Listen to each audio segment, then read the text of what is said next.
আসসালামু আলাইকুম। আজকে বাংলাদেশে একটি ঘটনা ঘটে যায়। ঘটনাটা নিয়ে খোলাসাভাবে আর কিছু বলার দরকার নাই। আপনারা মোটামুটি জেনে গিয়েছেন। আসলে ওইটা আমি ব্যাখ্যাও করতে চাই না। কারণ ঘটনাটি শুনলে আমার বুক কেঁপে ওঠে।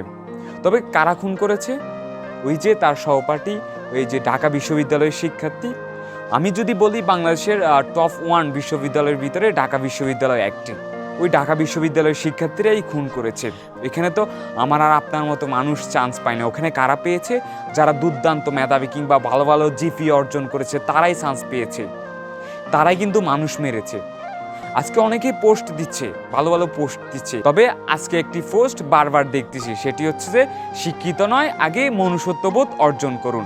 এই কথাটি নিয়ে আমি কিছু বলতে চাই। যখন হচ্ছে মাধ্যমিক কিংবা উচ্চ মাধ্যমিকে রেজাল্ট দেওয়া হয়, যারা ভালো ভালো জিপিএ পায় তাদেরকে নিয়ে হই হুল্লা, পুরো বাংলাদেশের মানুষ হই হুল্লা। কিন্তু যে ছেলেটা 4.50 পেয়েছে, 4 পয়েন্ট পেয়েছে, ওকে নিয়ে কোনো কথা না। আরে ও তো মোটামুটি টানে খিসে পাস করছে, এইটা সেটা। যে ভালো কলেজে চান্স পায় তাকে নিয়ে সবাই গর্ব করে, যে ভালো বিশ্ববিদ্যালয়ে চান্স পায় তাকে নিয়ে সবাই গর্ব করে। কোনো অনুষ্ঠান কিংবা কারোর সামনে দুইজন পার্সন গিয়েছে, একজন হচ্ছে ঢাকা বিশ্ববিদ্যালয়ে চান্স পেয়েছে, আরেকজন হচ্ছে যে জাতীয় কোনো বিশ্ববিদ্যালয়ে চান্স পেয়েছে। তখন যদি বলে যে তোমরা কে কোথায় চান্স পেয়েছো, তখন বলে যে আমি ঢাকা বিশ্ববিদ্যালয়ে চান্স। ওয়াও, তুমি ঢাকা বিশ্ববিদ্যালয়ে চান্স পেয়েছো। কিন্তু তার সহপাঠী যেটা, ও যদি বলে যে আমি এই অমুক একটা জাতীয় একটা কলেজে বা বিশ্ববিদ্যালয়ে চান্স পেয়েছি, বলো আরে এটা ঠিক আছে চলুক, আর তুমি তো লাইফে কিছু করতে পারবা না, এখান থেকে বেরিয়ে বিদেশ চলে যাওয়া, ব্যবসা বাণিজ্য করবা। তো ওই সময় আপনার এই মনুষ্যত্ববোধটা কোথায় ছিল? হ্যাঁ, আমি ঢাকা বিশ্ববিদ্যালয়ে কাউকে ছোট করছি না। এখানে যেমন ভালো শিক্ষার্থী আছে, খারাপ শিক্ষার্থী আছে, দুটার সংমিশ্রণে কিন্তু তারা আছে।